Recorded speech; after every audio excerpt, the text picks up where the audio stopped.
విజయసాయిరెడ్డి వైసీపీకి రాజీనామా చేసిన తర్వాత ఏమీ మాట్లాడనటువంటి వ్యక్తి, నేను వ్యవసాయం చేసుకుంటాను, రాజకీయాల్లో ఉండను అని చెప్పినటువంటి వ్యక్తి కాకినాడ పోర్టు సందర్భంగా ఏపీసీఐడి ఆయనకి నోటీసులు ఇచ్చిన తర్వాత విచారణకు హాజరైన నేపథ్యంలో కొన్ని కీలకమైన వ్యాఖ్యలు అయితే చేశారు.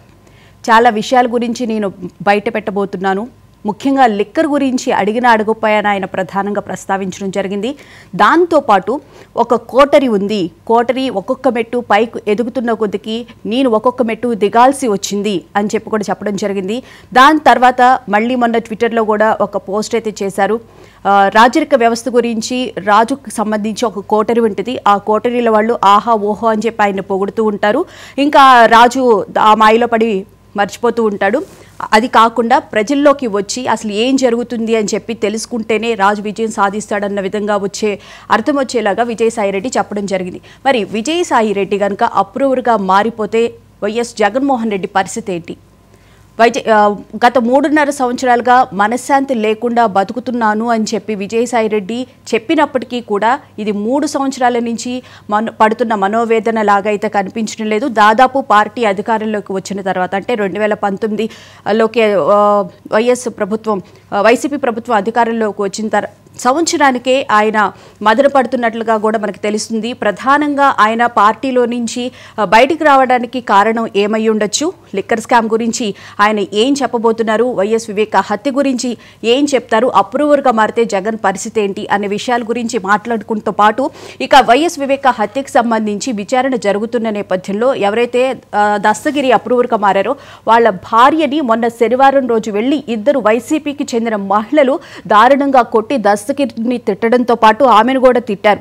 అయినప్పటికీ ఇప్పటికీ కూడా కేసు నమోదు చేయలేదు అని చెప్పి షబానా అయితే చెప్తూ ఉన్నారు. మరి ఏం జరుగుతుంది, అసలు కూటమి ప్రభుత్వం ఎలాంటి చర్యలు తీసుకోబోతుంది అనే విషయాల గురించి ఇవాళ డిబేట్లో చర్చించుకుందాం. డిబేట్లో పాల్గొనడానికి మనతో పాటు ఉన్నారు బండారు వంశీ, తెలుగు యువత అధికార ప్రతినిధి, అలాగే రావి సౌజన్య, జనసేన అధికార ప్రతినిధి, అలాగే అంకమ్మ చౌదరి గారు ప్రముఖ విశ్లేషకులు, అలాగే కృష్ణాంజనేయులు గారు సీనియర్ జర్నలిస్ట్.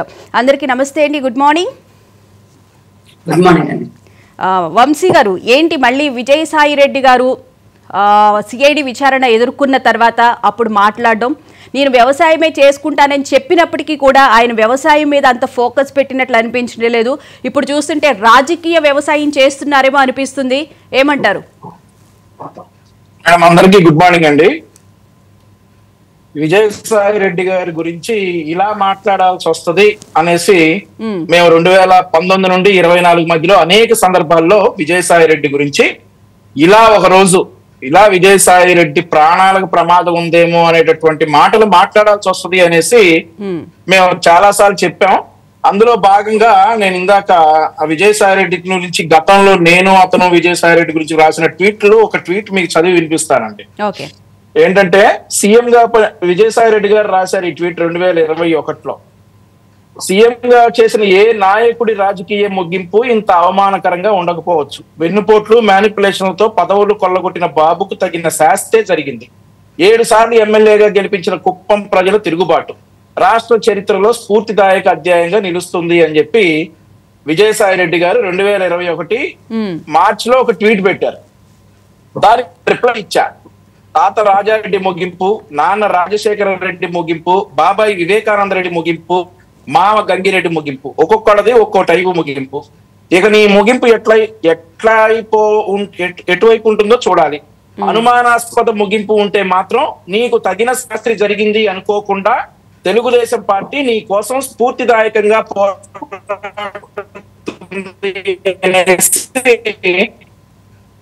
నేను 2022లో అనుకుంటానండి, 2022లోనే విజయసాయిరెడ్డి ఉద్దేశించి ఈ ట్వీట్ పెట్టాను.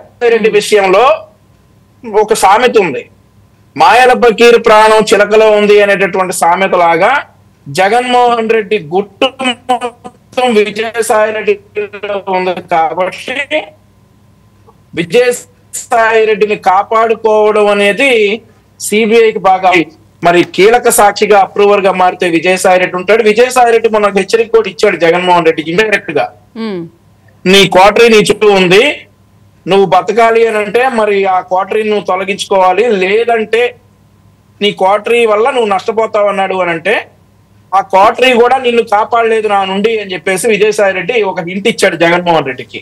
నేను నోరిప్పబోతా ఉన్నానని చెప్పేసి విజయసాయి రెడ్డి ఒక హింట్ ఇచ్చాడు. ఆ తర్వాత ఏదైతే ఈ సాక్షులందరూ వరుసగా చనిపోతా ఉన్నారో ఈ సాక్షి, ఈ కీలకమైనటువంటి సాక్షి ఇప్పుడు విజయసాయి రెడ్డి, జగన్మోహన్ రెడ్డి గారి విషయంలో ఇంకో సామెత కూడా ఉందండి. అసలే కోతి ఆపై కళ్ళు తాగింది ఆపై నిప్పు దొక్కింది అనేటటువంటి సామెత ఉంది. విజయసాయి రెడ్డిని జగన్మోహన్ రెడ్డి చాలా బాగా చూసుకున్నట్టే, వైస్ వర్సా జగన్మోహన్ రెడ్డిని కూడా విజయసాయి రెడ్డి చాలా బాగా చూసుకున్నట్టే. జగన్మోహన్ రెడ్డి కోసం విజయసాయి రెడ్డి జైలుకి వెళ్ళాడు, దొంగ లెక్కలు రాశాడు, జైలుకి వెళ్ళాడు. ఆ తర్వాత బయటకు వచ్చిన తర్వాత ప్రత్యర్థుల మీద ఇష్టం వచ్చినట్టు విరుచుకుపడ్డాడు, ఏది పడితే ఇప్పుడు కూడా జగన్మోహన్ రెడ్డి లిక్కర్ స్కామ్ లో మొత్తం అంతా మీ మీద వేసుకోండి అని చెప్పిన నేపథ్యంలోనే విజయసాయి రెడ్డి బయటకు వచ్చారేమో అన్న మాటలు కూడా వినిపిస్తున్నాయి. అది ఎంతవరకు వాస్తవమై ఉండొచ్చు అంటారు? అవునండి, ఇప్పుడు విజయసాయి రెడ్డి పరిస్థితి ఏంటంటే కూతురు కట్టినటువంటి అక్రమ కట్టడాలన్నీ కొల్లగొట్టడం, ఒక పక్క సిబిఐ అటాక్ చేయటం, ఒక పక్క మొన్నటిదాకా ఉన్నటువంటి పార్టీలో విజయసాయి రెడ్డి కింద ఉన్నటువంటి ఈ సోకాల్డ్ కాకాని గోవర్ధన్ రెడ్డి కావచ్చు, అంబటి రాంబాబు కావచ్చు, ఈ రోజు విజయసాయి రెడ్డినే నువ్వెంత నీ బతుకెంత అనే స్థాయికి ఈ రోజు విజయసాయి రెడ్డి ఎటు పాలుపోలేని పరిస్థితిలో ఉన్నాడు. అటువంటి సిచ్యువేషన్ లో నీ లిక్కర్ స్కామ్ అంతా నీ మీద వేసుకోవాలంటే విజయసాయి రెడ్డి ఒక పేరు చెప్పాడు, కసిరెడ్డి రాజ్ అన్నాడు. ఈ కసిరెడ్డి రాజ్ ఎవరండి? జగన్మోహన్ రెడ్డి నియమించినటువంటి ఐటీ సలహాదారుడు. అలాగే ఈ వాలంటీర్లకు శిక్షణ కార్యక్రమాలు ఇవ్వడానికి సంవత్సరానికి 70 కోట్ల రూపాయలతో 5 సంవత్సరాలకు 350 కోట్ల రూపాయలు బిల్లింగ్ వేసినటువంటి కాంట్రాక్టర్. ఈ డబ్బులన్నీ ఎక్కడికి వెళ్ళినాయి? అయితే విజయసాయి రెడ్డి గారు ఇంకొక విషయం కూడా చెప్పాడు, ఏ డిస్టరీస్ కి ఇచ్చారు, ఎలా ఇచ్చారు, నాకు సంబంధం ఏంటి, అంతా కసిరెడ్డి రాజే ఇందులో పాత్రదారుడు అనేసి. అయితే ఇందులో ఒక విషయం, ఏ డిస్టిలరీస్ కి ఇచ్చారు, ఎలా ఇచ్చారు అనేటటువంటి విజయసాయి రెడ్డి మాత్రం లోటుగా తీసుకుంటే అదాన్ డిస్టిలరీస్ కి ఇచ్చారు డిసెంబర్ లో. కానీ నవంబర్ లో జగన్మోహన్ రెడ్డి కొత్త లిక్కర్ పాలసీకి తీసుకొచ్చిన తర్వాత అదాన్ డిస్టిలరీస్ కి డిసెంబర్ లో ఆంధ్రప్రదేశ్ లో లిక్కర్ సప్లై చేయడానికి 13,000 కోట్ల రూపాయల టెండర్ అది ఇచ్చారు. సో ఇప్పుడు మనకి తిరుపతి లడ్డు విషయంలో ఒక నెయ్యి సప్లై చేయడానికి ఒక స్టాండర్డ్స్ పెట్టుకున్నారండి. 5 సంవత్సరాలు ఎక్స్పీరియన్స్ ఉండాలి అండ్ ఇన్ని లీటర్లు ప్రొక్యూర్ చేసి ఉండాలి అని. అలాగే డిస్టిలరీస్ కూడా 3 సంవత్సరాలు ఎక్స్పీరియన్స్ ఉండాలి, ఇన్ని లీటర్ల డిస్టిల్స్ ప్రొక్యూర్ చేసి ఉండాలి అనేటటువంటి నియమాన్ని పక్కన పెట్టి నవంబర్ లో లిక్కర్ పాలసీ వస్తే డిసెంబర్ లో రిజిస్టర్ అయినటువంటి కంపెనీకి 13,000 కోట్ల రూపాయల డీల్ ఎలా ఇచ్చారు అని చెప్పి కూడా విజయసాయి రెడ్డి ఇండైరెక్ట్ గా క్వశ్చన్ చేశాడు. అంటే మనకు తెలియని హింట్లు కూడా జగన్మోహన్ రెడ్డి చేసినటువంటి అన్యాయాల్లో మనకు తెలియని హింట్లు కూడా విజయసాయి రెడ్డి ఇస్తా ఉన్నాడు. విజయసాయి రెడ్డి ఆ రోజు చెప్పిన ఈ సోకాల్డ్ ఆయన పార్టీకి ఎవరైతే జగన్మోహన్ రెడ్డికి ఎవరైతే ప్రత్యర్థులో వాళ్ళకే చెప్పాడు ఇది వాడుకోండిరా అని. అదాన్ డిస్టిలరీస్ కి ఎలా ఇచ్చారు, కసిరెడ్డి రాజ్ అదాన్ డిస్టిలరీస్ ఎలా తీసుకొచ్చారు, ఇవన్నీ చూసుకుంటే లిక్కర్ లో ఉన్నది ఎవరో తెలిపోయింది అని చెప్పి విజయసాయి రెడ్డి గట్టిగా చెప్పాడు. దాన్ని ప్రతిపక్షాలు మరి అంటే ఆ పార్టీ ప్రత్యర్థులు క్యాచ్ చేయాలి, చేసి ఉంటారు. సో అన్ని కోణాల జగన్మోహన్ రెడ్డిని ఇరికించడానికి విజయసాయి రెడ్డి రెడీగా ఉన్నాడు. ఇరికించడానికి కాదు, నిజాలు చెప్పి జగన్మోహన్ రెడ్డి చేసినటువంటి అక్రమాలన్నీ బయట పెట్టడానికి విజయసాయి రెడ్డి రెడీగా ఉన్నాడు. మరి ప్రత్యర్థులు ఎంతవరకు వాడుకోవాలో అంతవరకు వాడుకోవాలి దీన్ని. రైట్. సౌజన్య గారు గుడ్ మార్నింగ్ అండి. గుడ్ మార్నింగ్ అండి. విజయసాయి రెడ్డి గారు వ్యవసాయం చేసుకుంటాను, నేను రాజకీయాల్లో ఉండను అని చెప్పినటువంటి వ్యక్తి ఇప్పుడు చూస్తూ ఉంటే కనుక రాజకీయ వ్యవసాయం చేస్తున్నారేమో అనిపిస్తుంది. ఏమంటారు మేడం? భవన్ గారు, మీకు అలానే ప్యానల్ సభ్యులకి మహాన్యూస్ వీక్షకులకి నా నమస్కారాలండి. విజయసాయి రెడ్డి గారు ఏదైతే మొన్న ఎంక్వైరీలో కొన్ని మాటలు చెప్పడం జరిగిందో, అడిగితే ఇంకా కూడా చెప్తాను అని చెప్పడం జరిగిందో, దీన్ని బట్టి మనం చూస్తా ఉంటే నిజంగా ఆయనకు కూడా ఏదైనా త్వరలో ఒక గొడ్డల పోట లేకపోతే ఇంకోట వచ్చేటట్టు అనిపిస్తా ఉందా అన్నట్టు ఉంది పరిస్థితులు చూస్తా ఉంటే. విజయసాయి రెడ్డి గారు నిజంగా ఈ అంశాలు అంటే ఆయన మాట్లాడిన తీరు, ఆయన వయసుకు మించి పెట్టిన ట్వీట్లు ఇవన్నీ మనం గమనించి ఈ రోజు ఆయన ఇచ్చిన స్టేట్మెంట్స్ వస్తా ఉంటే మాత్రం ఖచ్చితంగా వీళ్ళిద్దరి మధ్య చాలా పెద్ద అగాధం ఉంది.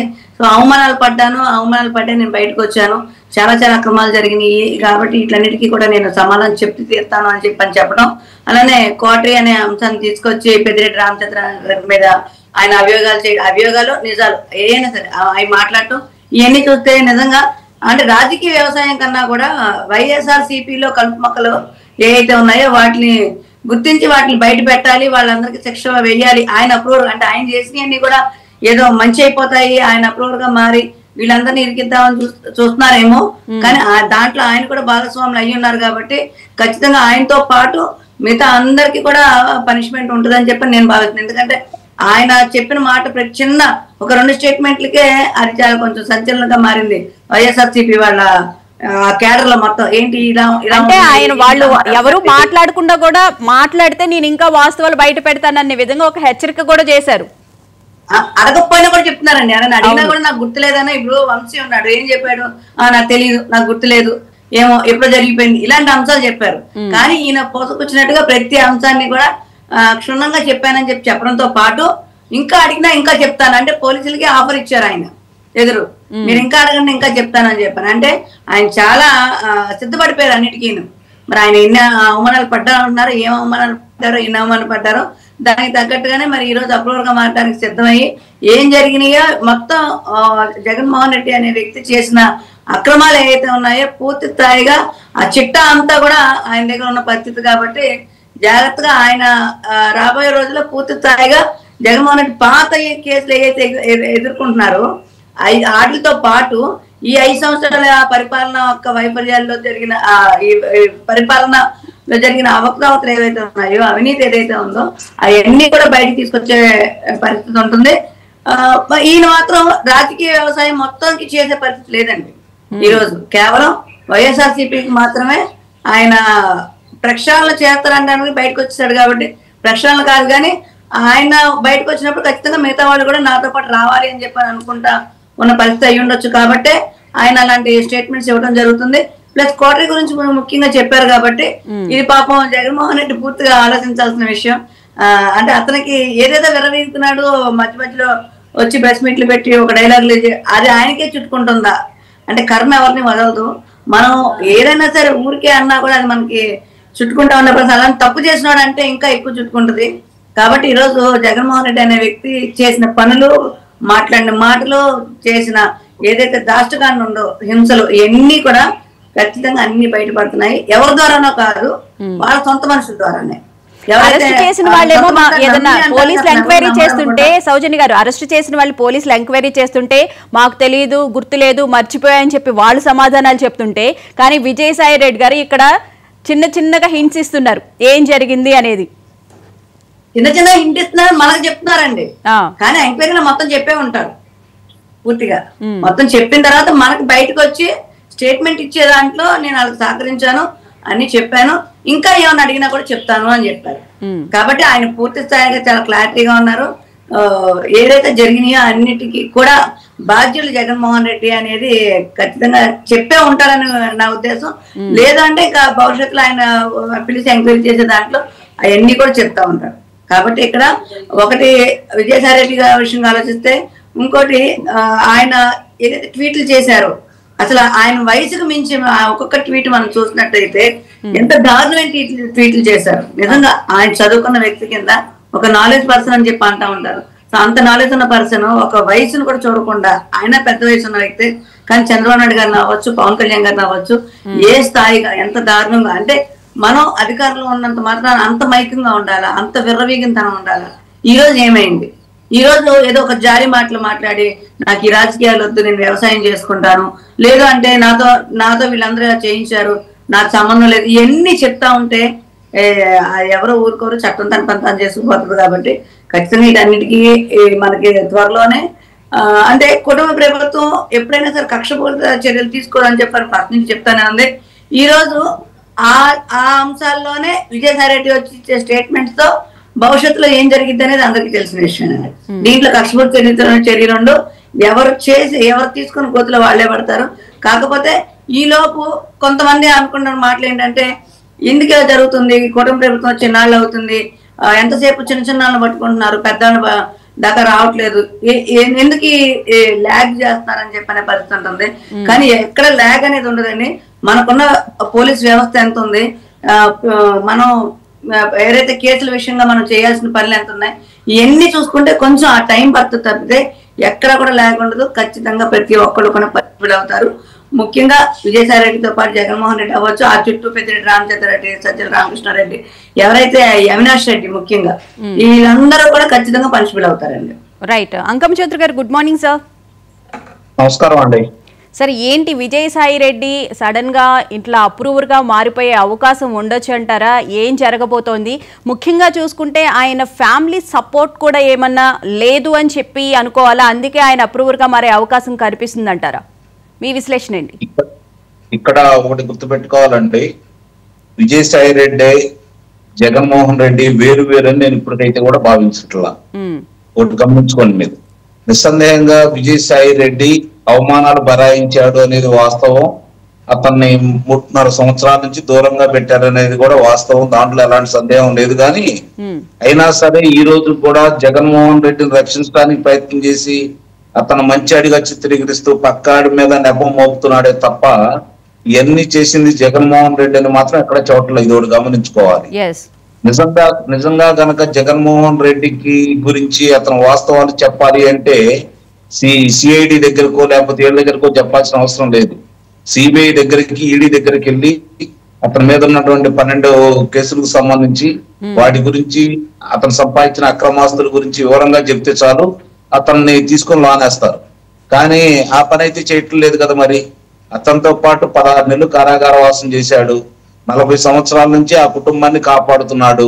అంటే ఈ లెక్కలు, దొంగ లెక్కలు రాసి ఆస్తులు ఎలా సంపాదించుకోవాలి, ఎక్కడెక్కడ సంపాదించాలి, వాళ్ళ తండ్రి అధికారాన్ని అడ్డం పెట్టుకొని ఎలాంటి డొల్ల కంపెనీలు సృష్టించాలి, తద్వారా ఎంత నల్లధనాన్ని తెల్లధనంగా మార్చుకోవచ్చు, ఇవన్నీ కూడా క్షుణ్ణంగా వాళ్ళకి చెప్పి చేయించిన వ్యక్తి విజయసాయి రెడ్డి. ఈ రోజు బయటకు వచ్చి ముగ్గురు గురించి మాట్లాడాడు అని మనం భావిస్తే నాకైతే ఎందుకో నమ్మబుద్ధి కావట్లేదు. ఇప్పుడు కూడా విజయసాయి రెడ్డి జగన్మోహన్ రెడ్డి కొంప ముంచుతాడని చెప్పి అందరూ భావిస్తున్నారేమో కానీ నేనైతే అతనికి ఆత్మ ఇతనే కాబట్టి, ఇతనికి వాళ్ళ వివేకానంద రెడ్డి గారికి ఏం జరిగిందో అతనికి క్షుణ్ణంగా తెలుసు కాబట్టి, మరి ఇన్ని రోజులు కూడా నాకు తెలిసినంత వరకు వాళ్ళ పార్టీలోంచి ఒక వ్యక్తి బయటకు వచ్చి మరి జగన్మోహన్ రెడ్డి గారినో పార్టీనో విమర్శిస్తూ మాట్లాడితే మొత్తం పార్టీ వాళ్ళందరూ కూడా ఎప్పుడేవాడు అతని మీద చాలా ఇబ్బందికరమైనటువంటి పదాలను ఉపయోగిస్తూ ఇబ్బందికరంగా కూడా చిత్రీకరించేవాళ్ళు. కానీ ఇతను ఎన్నిసార్లు మాట్లాడినా కూడా ఒకళ్ళిద్దరు నాయకులు తప్ప అతని మీద తీవ్రమైన దాడి అయితే జరగట్లేదు. ఇది గమనించుకోవాలి. అంటే ఏంటి దాని అర్థం? ఇంకా వాళ్ళు విజయసాయి రెడ్డిని మా మనిషిగానే చూస్తున్నారు, అతని జోలికి వెళ్ళొద్దని చెప్పని అధినాయకత్వం వాళ్ళకి చెప్పిందని అయితే మనం నిస్సందేహంగా భావించాలి. ఇప్పుడు మొట్టమొదట విజయసాయి రెడ్డి సంబంధించి ఒకసారి ఆయన ప్రస్థానం కనుక మనం చూసుకుంటా ఉంటే 2014 వరకు, అంటే అతను 2012లో కారాగారంలో వెళ్ళేంత వరకు విజయసాయి రెడ్డి అనే వ్యక్తి ఒక యాక్టర్ గానే అతి కొద్ది మంది మాత్రమే తెలుసు. ఆయనతో పాటు 16 నెలలు కారాగార వాసం చేసి బయటకు వచ్చిన తర్వాత 2014లో ప్రతిపక్షంగా ఉన్న సందర్భంగా అతను రాజ్యసభకు అతను నియమించేంత వరకు కూడా మనం అతని గురించి పెద్దగా తెలియదు. రాజ్యసభ అతను నియమించినప్పుడు ఇదేంటా ఇలాంటి వ్యక్తి నియమించారు, అతనితో పాటు కారాగారంలో ఉన్న వ్యక్తి ఇలాంటి వ్యక్తిని, మరి నేరపూరితమైనటువంటి వ్యక్తి నియమించారని చెప్పి కొంత చర్చ కూడా జరిగింది. అక్కడ చాలా స్పష్టంగా ఆ రోజే చెప్పాడు జగన్మోహన్ రెడ్డి, నేను ఎలాంటి వ్యక్తులను ప్రోత్సహిస్తాను, నాకు ఎలాంటి వ్యక్తులు కావాలి, ఎలాంటి వ్యక్తుల్ని ఇలాంటి పదవుల్లో నియమిస్తానని చెప్పి స్పష్టంగా ఆ రోజే చెప్పడం కూడా జరిగింది. అతని పాత్ర కూడా సమర్థవంతంగా నిర్వహించాడు. కేంద్రంలో తెలుగుదేశం పార్టీకి కేంద్రానికి మధ్య అతను మనస్పర్ధలు సృష్టించడానికి అతను వంతు సహాయం అతను చేశాడు, విజయవంతం కూడా అయ్యాడు. అట్లానే అధికారంలోకి వచ్చారు.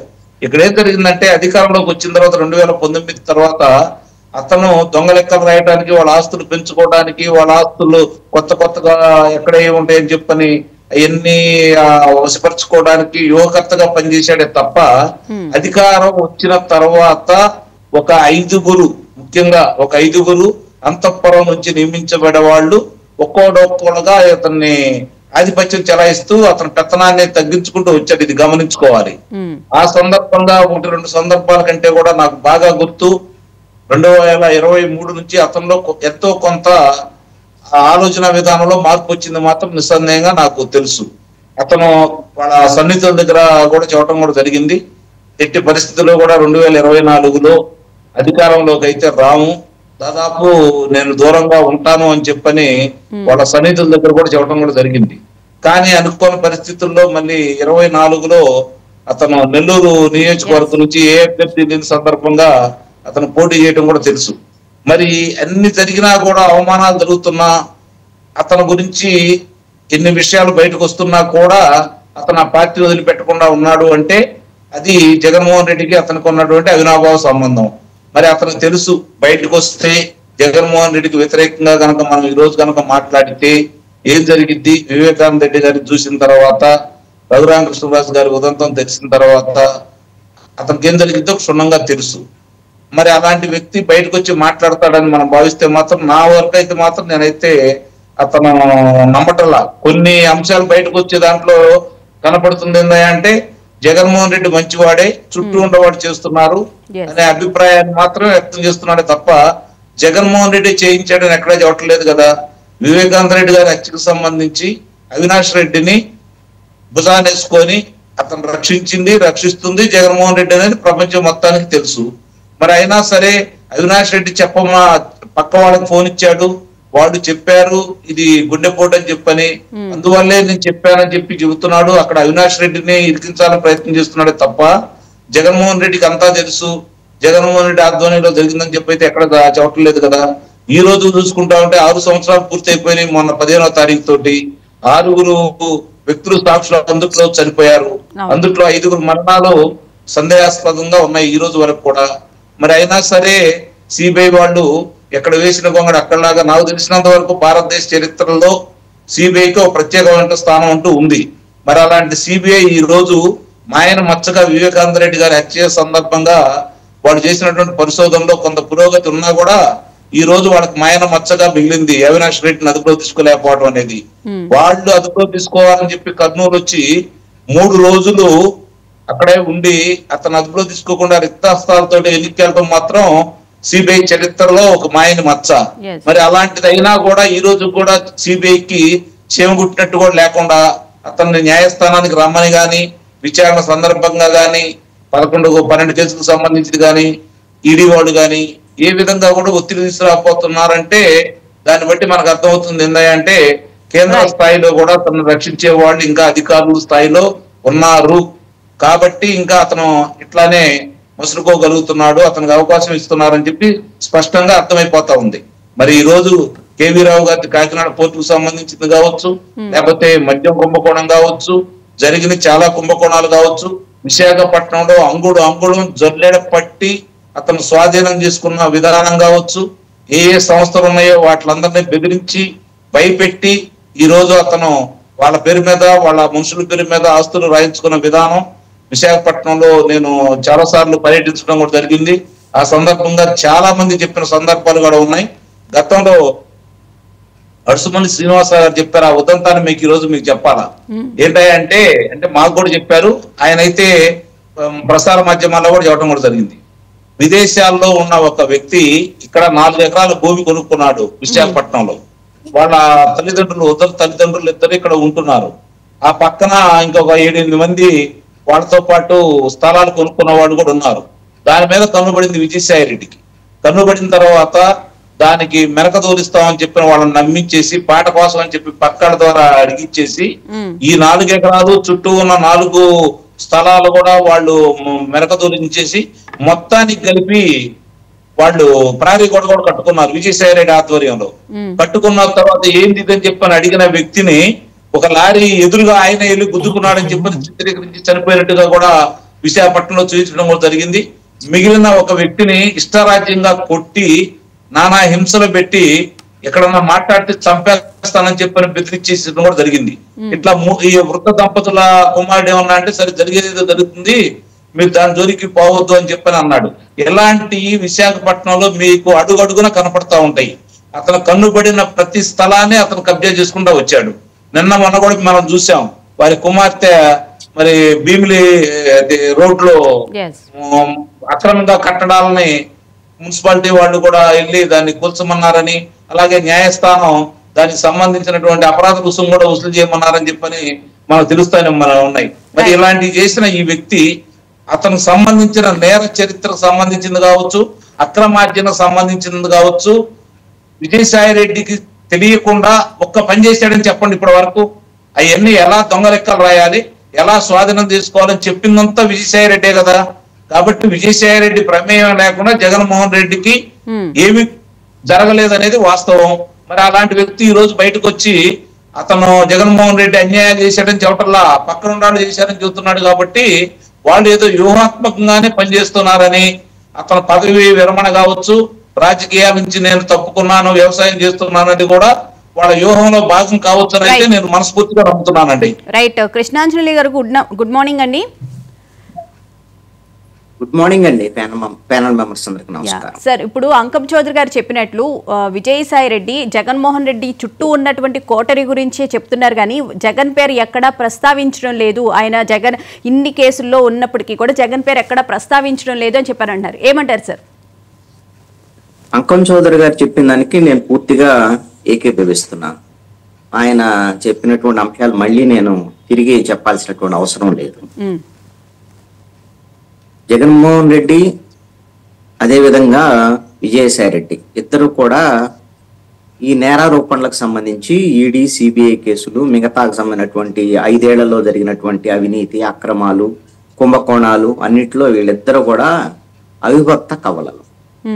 వాళ్ళిద్దరూ విడిపోయారని కానీ, వాళ్ళిద్దరు వేరు అయ్యారని కానీ, విజయసాయి రెడ్డి ద్వారాగా ఏదో జగన్మోహన్ రెడ్డికి అన్యాయం జరిగిద్దని వీళ్ళు ఆశపట్టం తప్ప ఇంకొకటి కానే కాదు. ఇది అత్యాశం మాత్రమే. రెండో అంశం ఏంటి అని అంటే, మీరు వివేకానంద రెడ్డి హత్య కేసుకు సంబంధించినటువంటి అంశంగా ప్రధానమైనటువంటి అంశంగా తీసుకున్నారు కాబట్టి ఇప్పుడు ఆ హత్య 2019 మార్చి 15వ తేదీ అంటే తెలుగుదేశం ప్రభుత్వ హయాంలో ఉన్నప్పుడు సమయంలో జరిగినటువంటిది. ఒక హత్య జరిగినటువంటి సందర్భంలో ఒక పూర్తి ఆధారాలు అన్ని ఉన్నటువంటి నేపథ్యంలో పోలీసులు ఆ హత్య కేసును ఛేదించడం అనేటువంటిది పెద్ద కష్టమైనటువంటి పని కాదు. ఆంధ్రప్రదేశ్ పోలీసులకు కూడా ఆ విధమైనటువంటి సమర్థత కూడా ఉంది. అప్పుడు ఎన్నికలు వచ్చాయి. తర్వాత ఎన్నికలు వచ్చినంత మాత్రం హత్య కేసుకొని ఎన్నికలకి ఏం సంబంధం లేదు.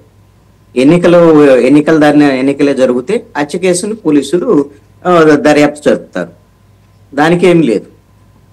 అది ఛేదించలేకపోవటం అనేటువంటిది ఒకటి తెలుగుదేశం ప్రభుత్వ ఫెయిల్యూర్. ఫస్ట్ మీరు గమనిస్తే మొన్న చంద్రబాబు నాయుడు కూడా ఒక సందర్భంలో ఏం చెప్పాడు అని అంటే, ఈ హత్య జరిగినటువంటి సందర్భంలో ఇంటెలిజెన్స్ అనేటువంటిది ఫెయిల్ అయింది, సరైన రీతిలో సమాచారం అనేటువంటి ప్రభుత్వానికి ఇవ్వలేదంటే ప్రభుత్వం ఫెయిల్ అయినట్టే కదా. ముఖ్యమంత్రి చంద్రబాబు నాయుడుగా ఉన్నాడు ఆ రోజు. తిరిగి జగన్మోహన్ రెడ్డి అప్పుడు తెలుగుదేశం మీనా చంద్రబాబు నాయుడు మీనా వీళ్ళే హత్య చేయించారని ఆరోపణలు చేయించినటువంటి పరిస్థితి ఉంది అని అంటే, వాళ్ళు ప్రతిపక్షంలో ఉన్నటువంటి జగన్మోహన్ రెడ్డి ఆ విధంగా అఫెన్సివ్ గా వెళ్ళాడు అని అంటే ఎవరు ఫెయిల్యూర్? అది చంద్రబాబు నాయుడు ఫెయిల్యూర్. ఓకే, అయిపోయింది. ఎన్నికలు వచ్చే ఎన్నికల్లో మళ్ళీ జగన్మోహన్ రెడ్డి గెలిచాడు. గెలిచిన తర్వాత జగన్మోహన్ రెడ్డి ఏం చేశాడు? ఎలాగ అధికారం వచ్చింది, జగన్మోహన్ రెడ్డి పాత్ర లేదా జగన్మోహన్ రెడ్డి కుటుంబీకుల పాత్ర ఎవరిదైనా సరే వైఎస్ వాళ్ళ కుటుంబం సంబంధం లేకుండా వాళ్ళ ఇంట్లో హత్య జరిగేటువంటి పరిస్థితి అయితే పులివెందల్లో ఉండదు కదా. ఇది అందరికీ తెలిసినటువంటి విషయం. అసలు ఎలా జరిగింది ఏంటి అనేది అక్కడ ఉండేటువంటి ప్రజలందరికీ తెలుసు, రాష్ట్ర ప్రజలందరికీ కూడా తెలిసింది.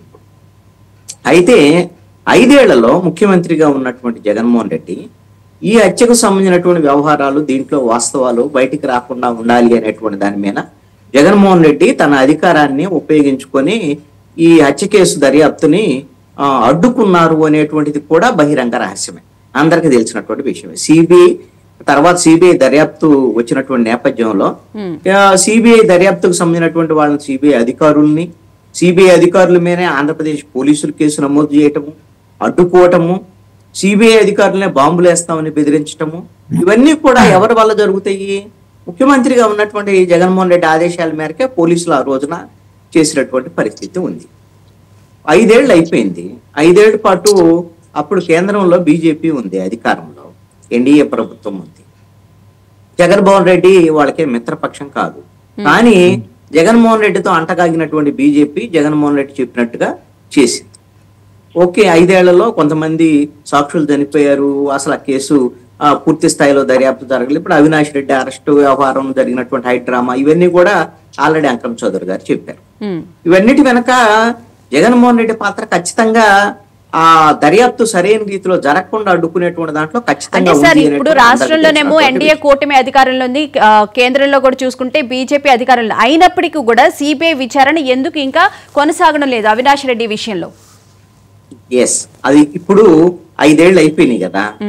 5 ఏళ్ళు అయిపోయిన తర్వాత 5 ఏళ్ల పాటు తెలుగుదేశము, జనసేన వీళ్ళందరూ కూడా ఏం చెప్పారు? వివేకానంద రెడ్డి హత్య వ్యవహారము ఇది ప్రధానమైనటువంటి అంశం కింద తిప్పారు. మీడియాలో కూడా ప్రధానమైనటువంటి అంశంగా ప్రతి అరెస్ట్ అప్పుడు లేకపోతే ఇంకోటి ఇవన్నీ చేశారు. ఇప్పుడు 9 నెలలు అయింది ప్రభుత్వం వచ్చి. 9 నెలలు అయిన తర్వాత మీరు అసెంబ్లీలో ఇప్పుడు పోయినసారి, ఇప్పుడు ఈ అసెంబ్లీ సమావేశాలు కాదు, గత అసెంబ్లీ సమావేశాలప్పుడు కూటమి ప్రభుత్వం వచ్చిన తర్వాత అసెంబ్లీలో చర్చ జరిగింది వివేక హత్య గురించి. చంద్రబాబు నాయుడు కూడా మాట్లాడాడు, అందరం మాట్లాడారు. ఆ విష్ణుకుమార్ రాజు బీజేపీకి సంబంధించినటువంటి ఎమ్మెల్యే ఆయన అంటాడు, ఈ కేసు విషయంలో ఖచ్చితంగా సిబిఐ దర్యాప్తు జరిపిస్తాము అని చెప్పేసి మాట్లాడతాడు. అందరూ నవ్వుకున్నారు అసెంబ్లీలో. ఏంటి అని అంటే ఆల్రెడీ సిబిఐ దర్యాప్తు జరుగుతున్నటువంటి విషయం కూడా తెలియనటువంటి విషయంగా ఆయన మాట్లాడినటువంటి విషయం. నేను ఆయన మాట్లాడిన దాని గురించి కాదు, అంటే ఇది కేవలము విమర్శలకు ఉపయోగించుకునేటువంటి అంశంగా మాత్రమే ఉంటుంది. ఇప్పుడు 9 నెలల నుంచి ఇప్పుడు కూటమి ప్రభుత్వం ఇక్కడ ఉంది, ఎన్డీఏ ప్రభుత్వం కేంద్రంలో ఉంది, డబుల్ ఇంజన్ సర్కారు.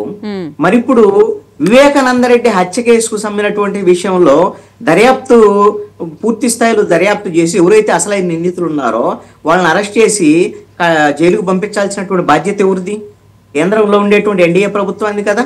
ఆంధ్రప్రదేశ్ సంబంధించినటువంటి కూటమి ప్రభుత్వం వాళ్ళ మీద ఒత్తిడి తీసుకురావాల్సినటువంటి అవసరం ఉంది కదా. మరి ఆ పని చేస్తుందా? చేస్తే మొన్నటికి మొన్న రంగయ్య అనేటువంటి ఒక సాక్షి ఎలా చనిపోయాడు? ఎవరు ఈ ప్రభుత్వం ఉంది? మొన్న ఇంతకుముందు ఒక 3 చనిపోయారు గత ప్రభుత్వంలో అనుకుందామండి. అసలు ఈ ప్రభుత్వంలో ఉన్నప్పుడు అనుమానాస్పద మృతి అని పోలీసులు చెప్తున్నారు. అంటే పోలీస్ ఫెయిల్యూర్ కాదా? పోలీస్ ఫెయిల్యూర్ అయితేనే మరి అనుమానాస్పదం మృతి అని అంటేనే మీ పోలీస్ ఫెయిల్యూర్ కింద లెక్క. పోలీస్ ఫెయిల్యూర్ అంటే ప్రభుత్వం ఫెయిల్యూర్. పోలీస్ ఫెయిల్యూర్ అని ఎవరైనా పోలీసుని సస్పెండ్ చేశారా? ఎవరి మీద చర్యలు తీసుకున్నారా? ఊరికే దాన్ని ప్రచారం కోసం వాడుకునేటువంటి ప్రయత్నం తప్ప ఇంకేమన్నా ఉందా దీంట్లో? నిన్నటికి నిన్న ఆవిడ సునీత పాపము వివేకానంద రెడ్డి కుమార్తె ఆవిడ వెళ్ళి గవర్నర్ కి రిక్వెస్ట్ చేస్తున్నారు కేసు దర్యాప్తు చేయండి అని. అంటే గవర్నర్ కి రిక్వెస్ట్ చేస్తున్నారంటే అర్థం ఏంటి? ముఖ్యమంత్రి చంద్రబాబు నాయుడు మీద నమ్మకం లేదు, అదేవిధంగా ఈ కూటమి ప్రభుత్వం మీద నమ్మకం లేదు, ఎవరి మీద నమ్మకం లేక ఇప్పుడు గవర్నర్ని వెళ్ళి వేడుకుంటున్నారు. ఇవన్నీ ఏంటి ప్రయోజనం? గవర్నర్ వేడుకుంటే గవర్నర్ ఏం చేస్తారు? ఎవరికి పంపిస్తారు? ఆంధ్రప్రదేశ్ ప్రభుత్వానికి పంపుతారు, ఆ తర్వాత కేంద్రానికి ఒకటి పంపుతారు. ఎట్లాంటి రిక్వెస్ట్ వచ్చింది? అదే కేంద్ర ప్రభుత్వం దగ్గర కదా ఉంది. ఇప్పుడు ఈ కేసు సిబిఐ అంటే కేంద్ర ప్రభుత్వం దగ్గర ఉంది కదా. ఈ విషయంలో ఆంధ్రప్రదేశ్ ప్రభుత్వము పూర్తిగా ఈ 9 నెలల కాలంలో పూర్తి నిర్లక్ష్యం వహించింది. ఇప్పుడు ఏం చెప్తున్నారు? అదిగో విజయసాయి రెడ్డి వచ్చాడు, విజయసాయి రెడ్డి ఏదో కేసులో చెప్తాడు, అది ఇదని మళ్ళీ కొత్త కథలు చెప్తున్నారు. ఇవన్నీ కథలు అన్నమాట. ఎందుకు అనంటే అసలు విజయసాయి రెడ్డి కేసులో ఏమన్నా సాక్ష్య? ఈ కేసులో ఆయన గుండెపోటు వచ్చింది అని చెప్పినటువంటి మీడియా ముందు మాట్లాడాడు అనేటువంటి ఒక పాయింట్ తప్ప విజయసాయి రెడ్డి ఆ ఘటనకు సంబంధించినటువంటి వ్యవహారంలో అక్కడ ఉన్నటువంటి దాంట్లో ఏ విధంగా కూడా దీంట్లో సాక్షి కాదు, నిందితుడు కాదు. ఇంతవరకు నాకు తెలిసి అయితే సిబిఐ వాళ్ళు గతంలో ఎప్పుడు కూడా విజయసాయి రెడ్డి విచారించినటువంటి సందర్భం కూడా లేదు, సాక్షిగా కూడా విచారించిన సందర్భం లేదు. ఇప్పుడు వచ్చేది ఆయన ఏదో చెబుతాడు, ఆయన వచ్చేదో వివరిస్తారు అని ఎవరు వచ్చి చెప్పాల్సినటువంటి అవసరం ఏంది? మీరు సిబిఐ దగ్గర కావాల్సినటువంటి ఆధారాలను సేకరించి ఇప్పుడు వైఎస్ఆర్ కాంగ్రెస్ పార్టీ ప్రభుత్వం ఉన్నప్పుడు అంటే సిబిఐ దర్యాప్తు జరపనేలేదు, లేదా అరెస్ట్ చేయనేలేదు, అడ్డుకున్నారు అని అనుకుందాం. ఇప్పుడు మీ కూటమి ప్రభుత్వమేగా, సిబిఐ రమ్మనండి, మీరు పోలీసులు సహకరించండి, దర్యాప్తు జరపండి, నిందితులు తేల్చండి. ఎవరు వద్దని చెప్పారు మీకు? మిమ్మల్ని ఎవరన్నా ఆపుతారా? జగన్మోహన్ రెడ్డి ఆపుతున్నాడా? జగన్మోహన్ రెడ్డి స్థాయి అంతా 11 సీట్లు వచ్చినటువంటి జగన్మోహన్ రెడ్డికి దిక్కు లేదు ఇక్కడ. ఇప్పుడు దాంట్లో మీ ప్రభుత్వం ఉన్నప్పుడు మీరు దర్యాప్తు చేయడానికి ఉన్నటువంటి అడ్డంకులు ఏంటి? ఇప్పుడు కూడా ఇంకా ఊరికే వివేకానంద రెడ్డి హత్య కేసు అది ఇది అని ఊరికే ప్రచారం కోసం వాడుకోవటం తప్ప ఇంతకన్నా పనికి మాలినటువంటి వ్యవహారం ఇంకొకటి లేదు. ఇది తెలుగుదేశం కూటమి ప్రభుత్వ ఫెయిల్యూరు పూర్తిగా. మన ఆంధ్రప్రదేశ్ పోలీసు కానీ సిబిఐ కానీ ఈ విధమైనటువంటి హత్య కేసులకు సంబంధించి పూర్తి ఆధారాలు ఉన్నటువంటి కేసుల్ని కొన్ని గంటల వ్యవధిలో ఆధారాలతో సహా నిరూపించగలిగినటువంటి సామర్థ్యత కలిగినటువంటి పోలీసు వ్యవస్థ మనది. సిబిఐ కూడా అనేకమైనటువంటి కేసులు ఛేదించినటువంటి చరిత్ర ఉంది. ఇది తేలటం లేదంటే పొలిటికల్ గా దీనికి సంబంధించినటువంటి వ్యవహారం దాగి ఉంది కాబట్టి, ఆ రాజకీయ ప్రమేయము ఇవన్నీ ఉన్నాయి కాబట్టి. ఇప్పుడు ఏం చెబుతున్నారు, ఇంకా కేంద్ర ప్రభుత్వం సహకరిస్తుంది జగన్మోహన్ రెడ్డికి అని మాట్లాడుతున్నారు. మరి కేంద్ర ప్రభుత్వం సహకరిస్తుంటే మరి మీరేం చేస్తున్నారు? మీరేమో గడ్డి బీగుతున్నారా? కేంద్రంలో ఉన్నటువంటి ప్రభుత్వం మీ ప్రభుత్వం కాదా? కూటమి ప్రభుత్వం కాదా? మీరు మద్దతు ఇస్తే కాదా నరేంద్ర మోడీ ముఖ్యమంత్రి అయింది? 21 మంది ఆంధ్రప్రదేశ్ సంబంధించినటువంటి ఎంపీలు ఇస్తే కాదా ముఖ్యమంత్రి, ఆయన ప్రధానమంత్రి అయింది నరేంద్ర మోడీ. ప్రధానమంత్రి ఎలా అయ్యాడు 3వ సారి? మరి పోనీ గతంలో అంటే మీ బలం లేదు, 2019లో పూర్తి స్థాయి బలం లేదు, సహకరించలేదు, మనకి ఇబ్బందులు గురి చేశాడు నరేంద్ర మోడీ. ఆ రోజున మద్దతు ఉపసంహరించుకున్నారు, ఓకే. జగన్మోహన్ రెడ్డి ఉన్నప్పుడు జగన్మోహన్ రెడ్డికి సహకరించారు బీజేపీ వాళ్ళు. ఇప్పుడు బీజేపీ మీ మీద ఆధారపడి ఉంది కదా, కేంద్రంలో ఎన్డీఏ ప్రభుత్వం. అడగండి, మరి న్యాయం చేయండి.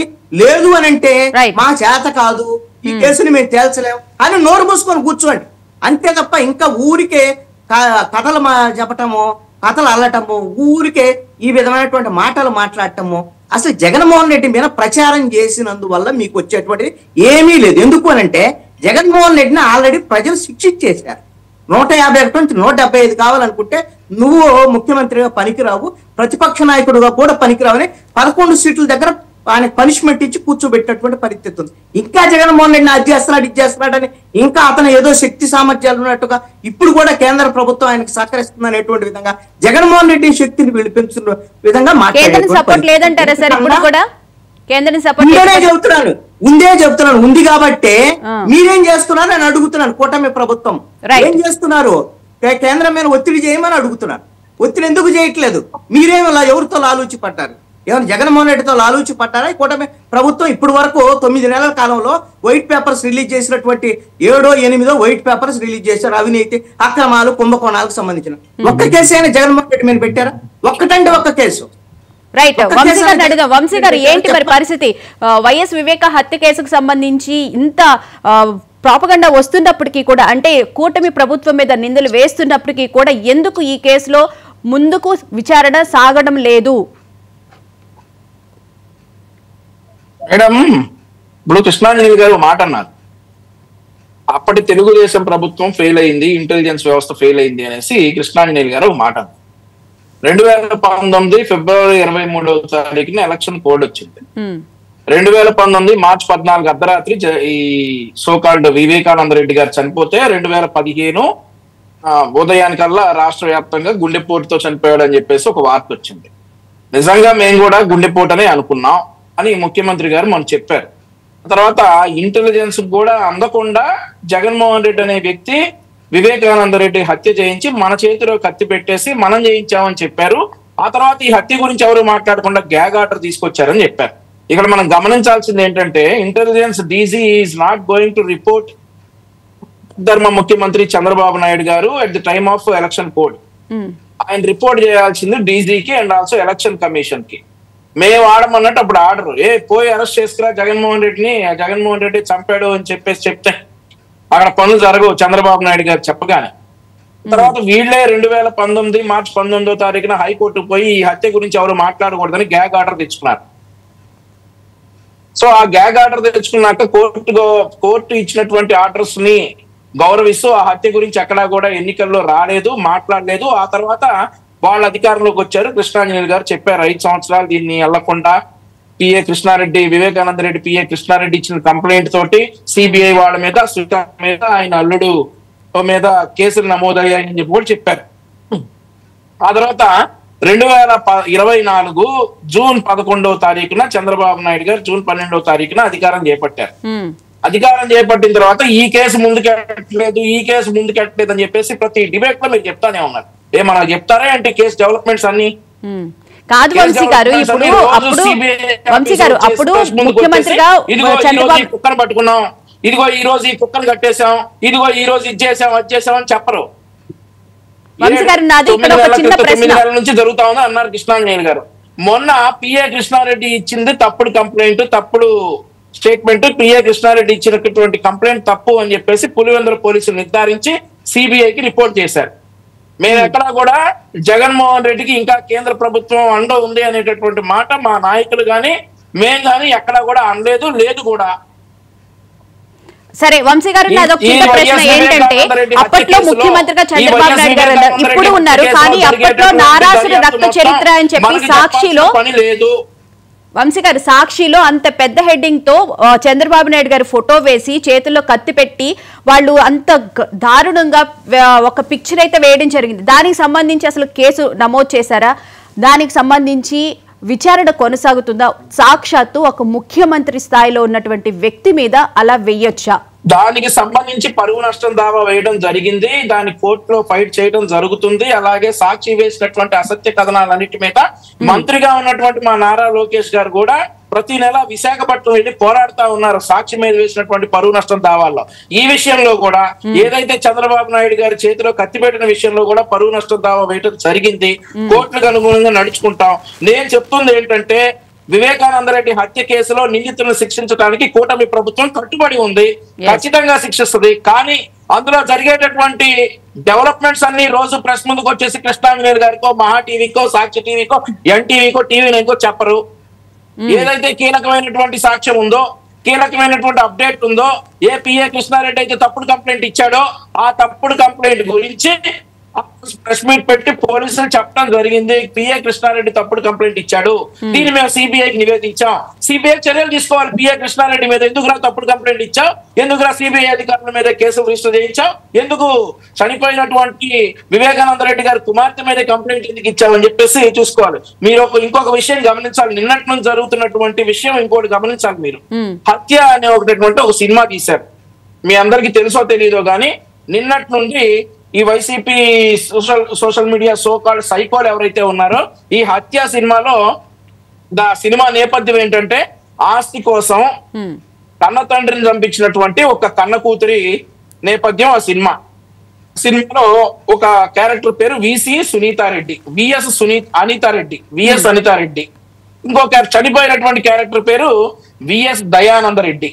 సో ఏదైతే వివేకం అనే సినిమా డైరెక్ట్ గా జగన్మోహన్ రెడ్డి ఫోటోలు, జగన్మోహన్ రెడ్డి ఫ్యామిలీ ట్రీ వేసి తీశారు.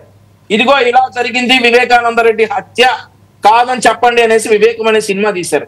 అయితే మరి ఎవరు తీశారో కానీ హత్య అనే ఒక సినిమా నిన్నటి నుంచి వస్తా ఉంది, టీవీలో, యూట్యూబ్ లో కొడితే వస్తా ఉంది, అమెజాన్ లో కూడా ఉంది. ఈ హత్య అనే సినిమాని పట్టుకుని ఈ సోకాల్డ్ వైసీపీ సోషల్ మీడియా మేధావులు కథలు రాసేస్తా ఉన్నారు. మీరు గమనించాల్సింది ఏంటంటే, ఆవిడ మీ కుటుంబ సభ్యురాలు, అది మీకు తెలియదు. ఏదైతే నేను చెప్పదలుచుకుంది ఏంటంటే, ఈ హత్య సినిమాలో జగన్మోహన్ రెడ్డి చెప్పదలుచుకుంది ఏంటంటే, చంపించింది అది సునీతారెడ్డి అని చెప్పేసేటటువంటి ఒక ఇమేజ్ వచ్చేలాగా ఈ హత్య సినిమా తీసి, మరి ఎవరు తీశారో ఏంటో గానీ ఆ సినిమాలో వాళ్ళు కొట్టుకుంటా ఆ రోజు చంద్రబాబు నాయుడు గారి పేరు రాసిన మాట వాస్తవం. దాని మీద కోర్టుకి వెళ్ళాం, కోర్టు పరువు నష్టం దావా వేసాం, అది కోర్టులో నడుస్తా ఉందో అది తేలుతుంది. నేను ఇప్పుడు ఈ విషయంలో చెప్పదలుచుకుంది ఏంటంటే, కూటమి ప్రభుత్వం నిర్లక్ష్యం అని అంటే ఎవడో కూడా ఇక్కడ నిర్లక్ష్యంగా లేరు. జగన్మోహన్ రెడ్డికి పైనుండి కూడా సపోర్ట్ లేదు. చంద్రబాబు నాయుడు గారు, అదే విధంగా ఇప్పుడున్నటువంటి ఇంటెలిజెన్స్ డీజీ కావచ్చు, డీజీపీ గారు కావచ్చు, ఈ విషయం మీద చాలా గట్టిగా ఉన్నారు. మరొక విషయం నేను స్పష్టం చేస్తుంది ఏంటంటే, సిబిఐ ప్రతి ఒక్కటి వచ్చి ప్రెస్ మీట్ పెట్టి చెప్పదు. ఈ కేసులో చాలా డెవలప్మెంట్స్ ఉంటాయి, సడన్ గా అరెస్ట్ జరుగుతాయి, ఆ రోజు మాట్లాడుకుందాం. విజయసాయి రెడ్డి మరి ఈ కేసులో అప్రూవర్ గా మారితే గనుక, ఇన్ కేస్ అప్రూవర్ గా మారితే ఇది చాలా సెన్సిటివ్ విషయం. వివేకానంద రెడ్డి హత్య కేసు అనేది చాలా సెన్సిటివ్ విషయం. జూన్ 12వ తారీఖు చంద్రబాబు నాయుడు గారు ముఖ్యమంత్రి అవగానే 13 అవినాష్ రెడ్డి లోపలేసేస్తే ఈ సోకాల్డ్ మేధావులందరూ ఏమనేవాళ్ళండి, కక్ష సాధింపులు, వాళ్ళు రాంగానే అరెస్ట్ చేశారు, కొంచెం కూడా చూసుకునేది లేదా, సిబిఐ వాళ్ళు అరెస్ట్ చేయలేకపోయారా, ఈ రోజు అరెస్ట్ చేస్తారా అని అంటారు. దానికి సాక్ష్యాధారాలు సేకరించి ఇవన్నీ చేస్తా ఉంటేనేమో నిర్లక్ష్యం. అయితే సిబిఐ విచారణ కూడా వేగవంతమైంది అంటారు.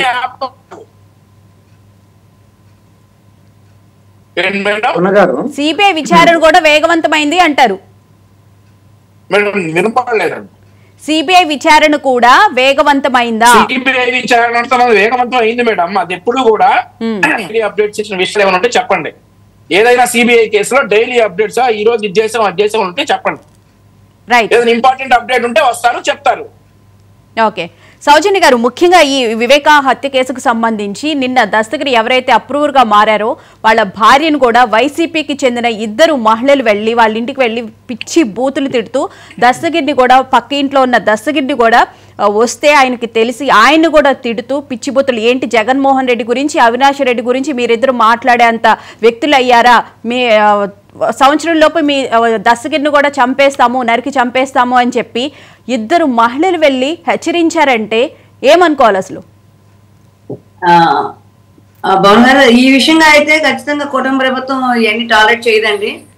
దాని మీద ఎంక్వైరీ జరుపుతామని చెప్పి అన్నారు. ఎంక్వైరీ జరిపి నిజ నిజాలు అనేది తెలుస్తామని చెప్పి అన్నారు. కాబట్టి ఇక్కడ ముఖ్యంగా దత్తగిరి విషయంకి వచ్చేటప్పటికి ఆల్రెడీ వివేకానంద రెడ్డి గారి కేసులో 6 చనిపోవడం జరిగింది. ఇంకా అప్రూవర్ గా మారిన దత్తగిరి మాత్రమే ఉన్నారు అన్నట్టుగా ఉన్న పరిస్థితులు ఉన్నాయి. సో ఇక్కడ దత్తగిరి అనే వ్యక్తి చాలా కీలకం. కాబట్టి ఇప్పటికిప్పుడు ఎందుకు ఇలా జరిగింది, ఈ మహిళా కార్యకర్తలు ఇద్దరు వచ్చి ఈ టైంలో ఈ వ్యాఖ్యలు చేయటం అవ్వచ్చు, ఈ బెదిరింపులు అవ్వచ్చు, ఇది దేనికి సంకేతం అని చెప్పి అనేది పోలీసులు ఆలోచిస్తా ఉన్నారు. అసలు ఈ అందుకనే ఎంక్వైరీ చేసి ఏం జరిగింది, ఎందుకు జరిగింది, ఆ మహిళలు ఎవరు, ఇవన్నీ కూడా గుర్తించే పరిస్థితి ఉన్నట్టుగా మాకు తెలిసింది. పోలీసులు ఎంక్వైరీ చేస్తున్నారు అని చెప్పని. కాబట్టి ఇక్కడ ముఖ్యంగా ఏంటి అంటే కూటమి ప్రభుత్వం వచ్చిన తర్వాత కూడా ఇలాంటి చర్యలు చేస్తున్నారంటే కూటమి ప్రభుత్వం మీద ఒక బురద జల్లే కార్యక్రమం. అంటే మా యొక్క గత ప్రభుత్వం తాలూకా ఏదైతే ఉన్నాయో అవన్నీ కూడా ఇంకా మేము కంటిన్యూ చేస్తా ఉన్నాము, మీరేం చేయగలరు, మీరేం అని ఒక హెచ్చరిక ఇస్తున్నట్టుగా చేస్తున్నారా? లేదు అంటే ఈ విజయసాయి రెడ్డి గారు బయటకు వచ్చి మాట్లాడిన మాటల్లో ఇది కూడా నేపథ్యం. ఎందుకంటే ముందు చెప్పింది ఆయనే కాబట్టి, గుండెపోటు అని చెప్పింది ప్రధానంగా విజయసాయి రెడ్డి గారే కాబట్టి ఈ అప్రూవర్ గా మారే క్రమంలో ఈ అంశాలు కూడా ఏమైనా బయటకు వస్తాయి. సో ఇప్పుడు ఒకళ్ళు అప్రూవర్ గా మారారు, ఇంకొకళ్ళు ఏమైనా తోడైతే ఇది ఇంకా వేగవంతం అవుతుంది, లేకపోతే ఇంకా దీని పరిణామాలు ఎలా ఉంటాయని చెప్పని ఆలోచించి ఇలాంటి చర్యలకి చేపట్టారా అనేది మనకు తెలియాల్సి ఉంది. కాకపోతే ఈ టైంలో వాళ్ళిద్దరూ రావటం అనేది అంతంత దారుణంగా ఆ మహిళ మీద ఆ స్థాయిగా తిట్టడం, లేదా దత్తగిరి వస్తే కూడా ఆ మాట అంటాం అంటే దేనికి సంకేతాలు అనేది ఆలోచిస్తాం. అంటే ఈ పోలీసులు వాళ్ళకి ఎంక్వైరీ చేసి చెప్పాలి. ముఖ్యంగా ఒకటేనండి, ఎవరు ఎన్ని బెదిరింపులు వాళ్ళు చేసిన దత్తగిరి గారు ఆయన అప్రూవర్ గా మారిన తర్వాత ఆయన కొంత సేఫ్టీ ఉంటుంది. ఎందుకంటే ఎప్పుడు ఆయన వెనకాల ఎవరో ఒకరు ఉంటానే ఉంటారు. కాబట్టి ఆయనకి ఏదో జరిగిపోద్దని అయితే మాత్రం మేము అనుకోవట్లేదు. ఈ అంశాలు బయటకు వచ్చినాయి కాబట్టి దీని మీద ఏంటి నిజ నిజాలు ఏంటి అనేది తేల్చాల్సిన బాధ్యత ఉంది. కాబట్టి దాని పరంగానే వెళ్తుంది. ఇక్కడ ఇంకొకటి మనం ఆలోచించాల్సిన టైం దగ్గర పడింది. ఎవ్వరు ఎక్కడికి పోరు అంటానికి దత్తగిరి గారి విషయం, ఇది జరిగిన విషయంలో అంటే ఏదైతే 6 చనిపోయిన విషయంలో వివేకానంద రెడ్డి హత్య విషయంలో కూడా ఖచ్చితంగా అప్డేట్స్ అనేది ఉంటాయి. ఇది ఎంక్వైరీ జరుగుతూ ఉంది. దాన్ని కూడా ఫైనలైజ్ కి దగ్గరికి వస్తూ ఉంటుంది. ఇవన్నీ ఎక్కడికి వెళ్ళవండి. నేను ఒకటే చెప్పదలుచుకున్నా, కర్మ ఎవరిని వదలదు. మనం ఈ రోజు సేఫ్ గా ఉన్నాము, ఈ రోజు సేఫ్ జోన్ లో ఉన్నాం అనుకుంటే కుదరదు. ఎవరైనా సరే పనిష్బుల్ అవ్వాల్సిందే. ఈ రోజు దత్తగిరి విషయంలో జరిగిన అంశం అయితే మాత్రం పూర్తిగా కుటుంబ ప్రభుత్వాన్ని బ్లేమ్ చేయాలనే ఉద్దేశంతో ఏమన్నా చేశారనేది మా యొక్క అనుమానం. ఎందుకంటే మేము అలాగే రౌడీజం చేసాము, ఇప్పుడు ఇలాగే చేస్తాము, మీరు ఏం చేసుకుంటారో చేసుకోండి అన్నట్టుగా ఏమన్నా చెప్పడం కోసం మాత్రమే ఇలా చేశారా అనేది డిపార్ట్మెంట్ కొంచెం తెలియాల్సింది. కానీ ఎవరు ఎలా చేసినప్పటికీ కూడా వాళ్ళందరినీ కూడా పరిగణలో తీసుకుంటాం, వాళ్ళకి పనిష్బుల్ అయ్యేటట్టుగానే చూస్తాము. దత్తగిరి గారికి ఏదో జరిగితే మాత్రం ఉండదు. ఖచ్చితంగా ఆయన సేఫ్ లోనే ఉంటారు. ఆయన ఇచ్చిన వాంగ్మూలాలు ఈ కేసు అయ్యే వరకు కూడా చట్టంగానే అన్ని జరుగుతూ ఉంటాయి. దాంట్లో అయితే తేడా ఉంది. రైట్. అంకం చౌదరి గారు, ముఖ్యంగా చూసుకుంటే ఈ బెదిరింపులు అనేవి కొనసాగుతూనే ఉన్నాయి. మొన్న చూసుకున్న రాయలసీమకు చెందినట్టు తిరుపతి రామకృష్ణ అనే వ్యక్తిని కూడా టీడీపీకి చెందిన వాళ్ళని చంపేయడం కూడా జరిగింది. అంతకు ముందు కూడా వార్నింగ్ ఇచ్చారు 15 రోజుల క్రితం. అయినప్పటికీ కూడా పోలీసులు ఎలాంటి చర్యలు తీసుకోవడం. ముఖ్యంగా వివేక హత్య కేసుకు సంబంధించి ఇప్పుడు అందరికీ బెదిరింపు. దస్తగిరి ఒక్కళ్లే ఉన్నారు అప్రూవర్గా మారి, ఆయన భార్యని నిన్న వెళ్లి బెదిరించడం, సంవత్సరంలోపు దస్తగిరిని చంపేస్తానని చెప్పడం, ఆమెను కూడా 4 సంవత్సరాల్లో చంపేస్తానని చెప్పి అన్నారంట. ఇది ఇక్కడ ప్రభుత్వ వైఫల్యమే కనిపిస్తుందా? అలాగే విజయసాయి రెడ్డికి భద్రత కల్పించాల్సిన అవసరం ఏమైనా ఉందా? విజయసాయి రెడ్డికి భద్రత, లేకపోతే దస్తగిరికి భద్రత, లేకపోతే ఇప్పుడు సునీల్ యాదవ్ భద్రత అనే దాని గురించి సిబిఐ వాడు చూసుకోవాలి నిస్సందేహంగా. దానికి రాష్ట్ర ప్రభుత్వం కూడా ఎంతో కొంత వాళ్ళు కూడా దాని మీద దృష్టి పెట్టాల్సిన ఆవశ్యకత అయితే ఉంది. ఇప్పుడు మీరు చెప్పినట్లు రామకృష్ణ గారి ఉదంతంగా తీసుకుంటే పొంగునూరు, లేకపోతే మొన్న జరిగినటువంటి ఉమ్మడి కర్నూలు జిల్లాది కావచ్చు, నిన్న జరిగినటువంటి పెడన నియోజకవర్గంలో తెలుగుదేశం కార్యకర్త మీద దాడి విషయం కావచ్చు, ముఖ్యంగా పుంగనూరులో జరిగినటువంటి రామకృష్ణ గారి హత్యకు సంబంధించి చూసుకుంటా ఉంటే పోలీసుల నిర్లక్ష్యం చాలా స్పష్టంగా కనపడతా ఉంది. ఈ ప్రభుత్వం అధికారంలోకి వచ్చిన తర్వాత కూడా వీళ్ళకి వాళ్ళు సవాలు విసురుతూ అస్థిరపరచడానికో లేకపోతే అలజడి సృష్టించడానికో వాళ్ళు ఇంకా వ్యూహరచన చేసుకుంటూ ముందుకెళ్తున్నారు అంటే మాత్రం నిస్సందేహంగా ప్రభుత్వం వైఫల్యం అనేది చెప్పాలి. అందులో ఎలాంటి సందేహం అయితే ఏమి లేదు. కార్యకర్తలను రక్షించుకోవాల్సిన బాధ్యత కార్యకర్తలు కాదు, ప్రజలను రక్షించాల్సిన బాధ్యత ప్రభుత్వానికి అయితే ఉంటుంది. అట్లాగే కార్యకర్తలను రక్షించుకోవాల్సిన బాధ్యత పార్టీ అధినాయకత్వంకు ఉంటుంది. ఇక్కడ ఈ రోజు తెలుగుదేశం పార్టీ అధికారంలో ఉన్నా కూడా చనిపోవాల్సిన తెలుగుదేశం పార్టీ కార్యకర్తలేనా?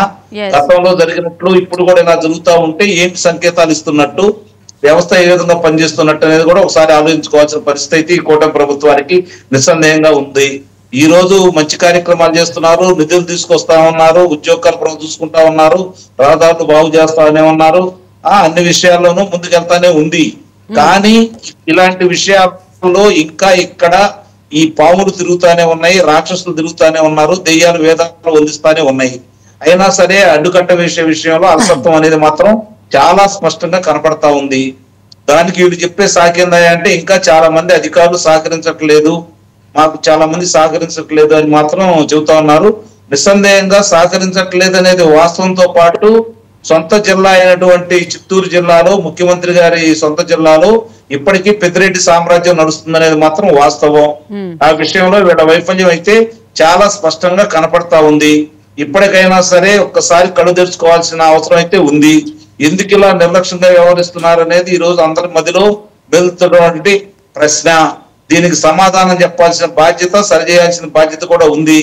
దీంతో పాటు నాకు ఈ మధ్య అంటే ఇప్పుడు అప్రస్తుతమైనా సరే ఒక విషయం మీ ముందుకు తీసుకురావాల్సిన పరిస్థితి అయితే ఉంది.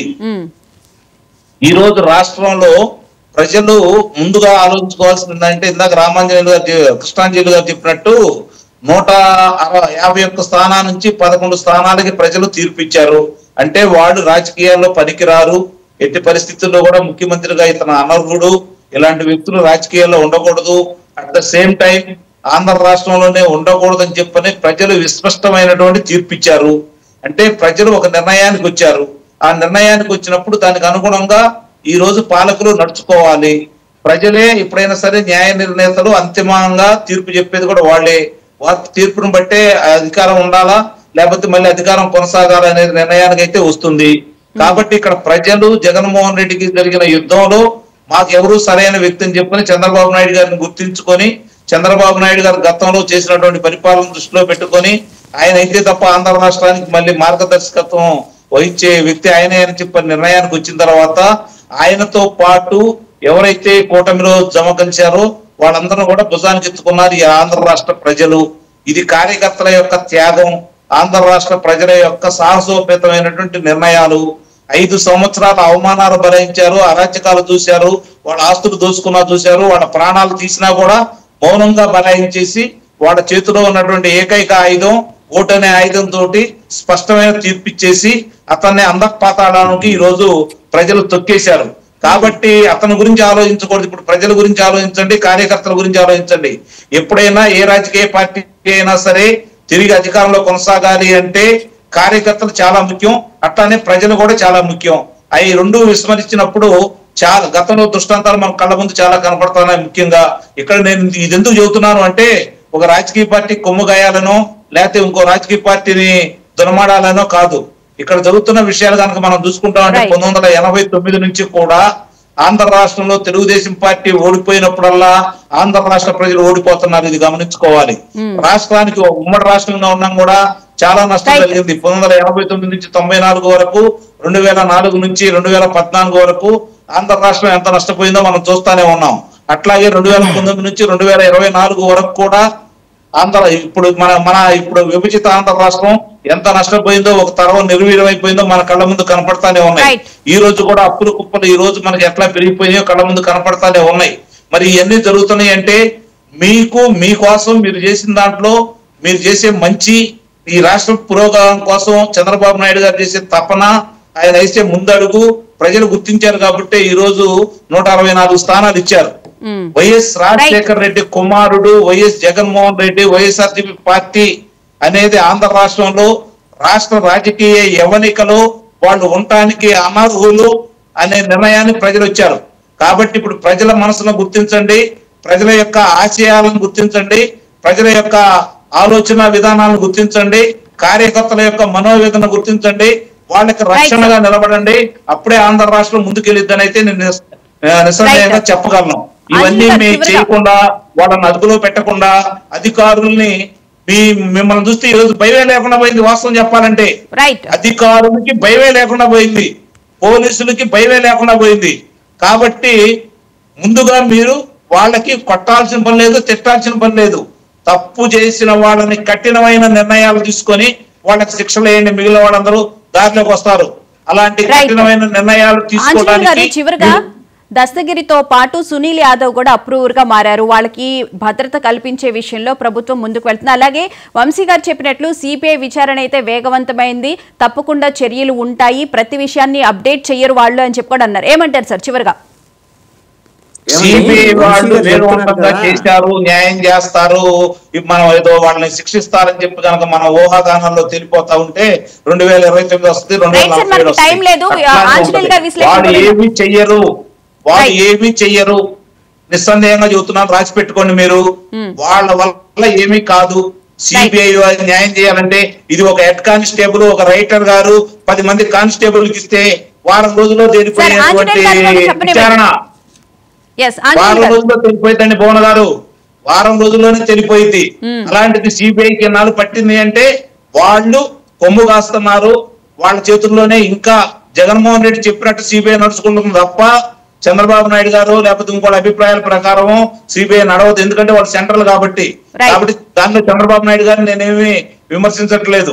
కానీ సిబిఐ అనేది ఈరోజు జగన్ చేతిలో చిలక, జగన్ చేతిలో చిలక. అతను ఆడమన్నట్టు ఆడితే అతను పలకమన్నట్టు పలికింది. రైట్. ఆంజనేయులు గారు, భువన గారు, వంశీ గారు చెప్తున్నారు ఏదో సిబిఐ దర్యాప్తు జరుగుతుందో అవన్నీ వచ్చేవి చెప్పరు, కృష్ణాంజనేయులకు వచ్చి చెప్పరు.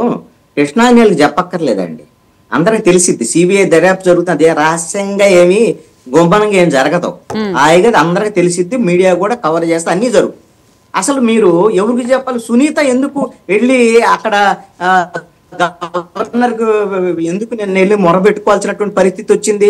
దర్యాప్తు జరగటం లేదని, సరైన రీతిలో దర్యాప్తు జరగట్లేదు, వేగవంతం చేయండి అని ఆవిడ వేడుకుంటుంటే వచ్చి వీళ్ళు భ్రమంలో ఉండి ప్రజల్ని భ్రమంలో పెడుతున్నారు.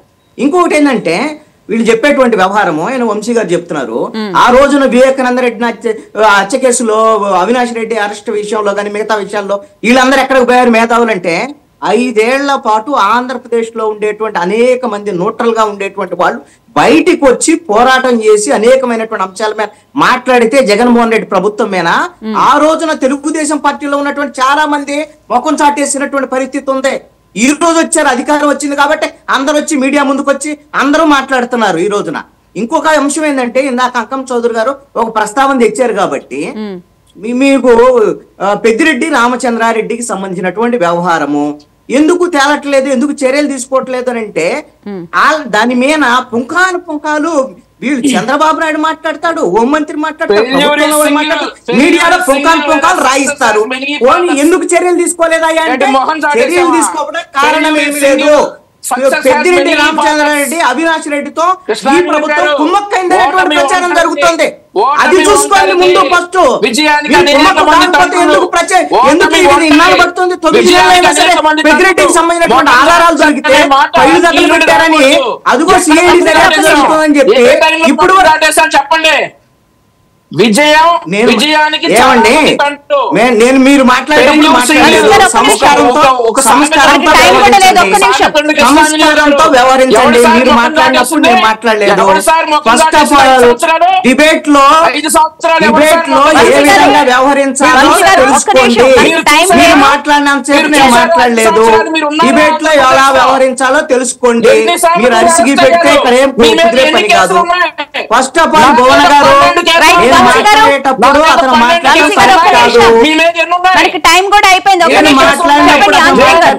కాదు. నువ్వు ఎక్కడున్నావు ఆ రోజున, నువ్వు ఎక్కడున్నావు చెప్పు. నువ్వు ఇప్పుడు తెలుగుదేశం ప్రభుత్వం వచ్చిన తర్వాత ఎగేసుకొని వెళ్ళి అది ఇది చేయటం కాదు. ప్రతిపక్షంలో ఉన్నప్పుడు చేసినటువంటి మేము వైఎస్ఆర్ కాంగ్రెస్ పార్టీ ప్రభుత్వం మాలాంటి వారు అనేక మంది వైసీపీ ప్రభుత్వంలో అక్రమాల మీద పోరాడినటువంటి కేసులు కూడా పెట్టించుకున్నటువంటి పరిస్థితి ఉంది. నువ్వు వచ్చి ఈ రోజున మాట్లాడుతున్నావు. వంశీ గారు థ్యాంక్ యూ సో మచ్, అంకం చౌదరి గారు థ్యాంక్ యూ సో మచ్, రావి సౌజన్య గారు thank you so much, Krishnanjali గారు డిబేట్ లో పాల్గొన్నందుకు. ఇది వాళ్ళ డిబేట్.